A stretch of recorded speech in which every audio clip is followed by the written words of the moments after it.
The past few episodes of Ahsoka have delivered in big ways. This series showed one of the best lightsaber duels in the Disney era as Baylan put his skills on display against Ahsoka. Fans also got to see the return of Anakin Skywalker, the World Between Worlds, and awesome flashbacks from the Clone Wars.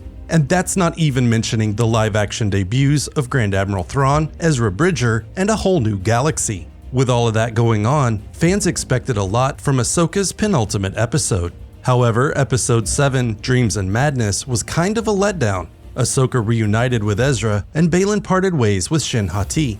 But plot-wise, not much happened. Some fans are even calling it a blatant filler episode. While that's kind of true, Dreams and Madness did position Ahsoka and its other characters for a dramatic finale. There were a bunch of little details that could lead to much bigger developments. So here are 10 ways that the Ahsoka finale could change the Star Wars universe.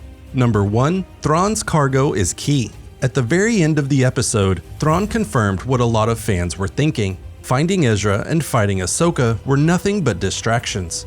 The thing that really mattered to Thrawn was getting back to the Star Wars galaxy with his cargo. The question is, what is the cargo? While it hasn't been confirmed, it sure looks like the Night Troopers were loading coffins onto the Chimera. If that's true, whose bodies are inside? It could be the bodies of Thrawn's deceased soldiers, but it's likely that those bodies have already been reanimated and turned into Night Troopers by Night Sister magic. The alternative is that dead Night Sisters are inside the coffins, and the Night Sister mothers will raise them up to be part of Thrawn's undead army, just like Mother Talzin did in the Clone Wars. Number 2. Baylan wants true balance. Sending Baylan to find Ezra was a way for Thrawn to get him out of the way, but Thrawn doesn't really know what the former Jedi is up to. That makes him a wild card, especially if there's some kind of insane power calling to him on Peridia.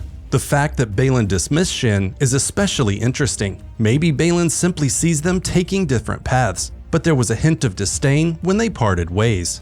The way that Baylan has talked about the Jedi makes it seem like he might want to start his own version of the Order, where light and dark are at a true balance.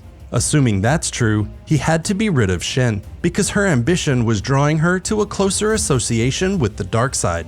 Number 3. Baylan has a Skywalker hit list. Baylan looking for balance is a viable theory, but there's something that might throw a bantha-sized wrench into things. Star Wars fans have noticed that he has something damning inscribed on his gauntlet. The Arabesh translates to TRGT-DAT, which can only mean target data. Included on his list is Luke, Leia, Han, Ben, C-3PO, and R2-D2. Given that list, many fans think that he is seeking power so that he will be able to kill the Skywalkers and their closest friends and family. In doing so, he would get revenge on Anakin for the downfall of the Jedi, while helping prevent the rise and fall of another Jedi Order. Clearly, he won't succeed, but seeing what's strong enough to stop him will be pretty interesting. Number 4. Does Baylan have another Kyber crystal? One final thought on Baylan. His orange lightsaber has gotten a lot of attention during the series. The consensus was that he failed to bleed his Jedi Kyber crystal. Or maybe it simply turned orange as he fell closer to the dark side, yet that might not be the case.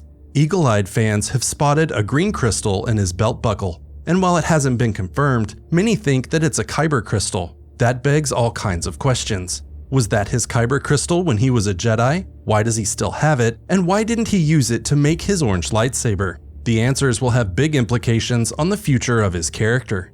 Number 5. Shin sealed her villainous fate. Baylan's fate is very much up in the air, but his apprentice's destiny has seemingly been determined.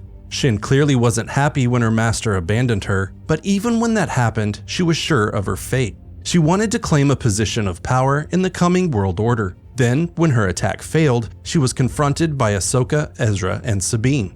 In that moment, Ahsoka offered Shin a chance at redemption, but Shin totally refused. She had already chosen to be a part of Thrawn's side, and by refusing Ahsoka, she sealed her fate as a villain in the series and probably in the coming Filoni movie.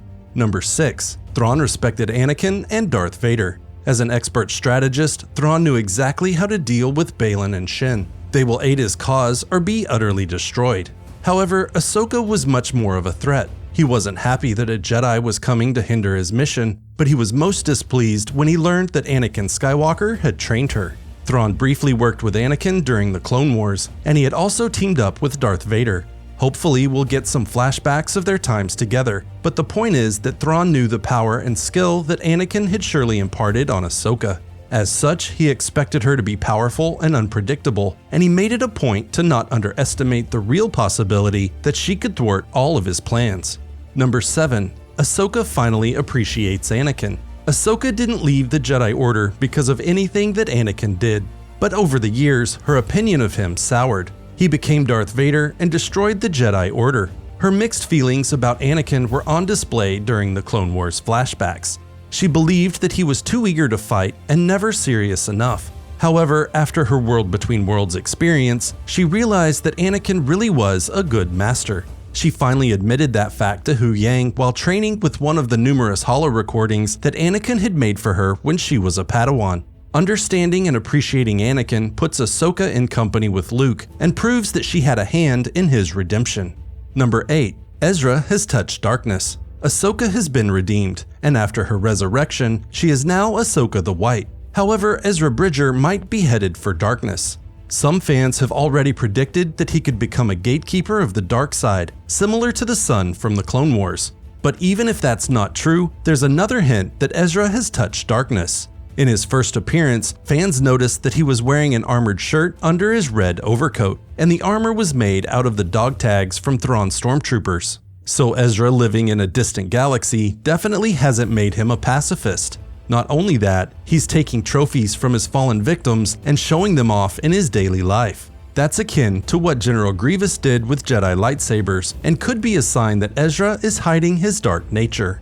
Number 9. Ezra is more powerful than he looks.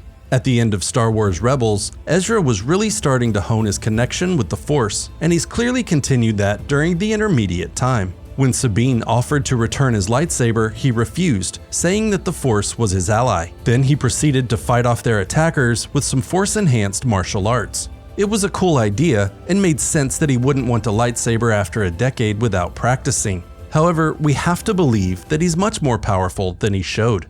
He was overpowered by Shin Hati, and given what we saw in Rebels, he must have been holding back. So seeing what kind of powers he unleashes against Thrawn's armies will be worth seeing.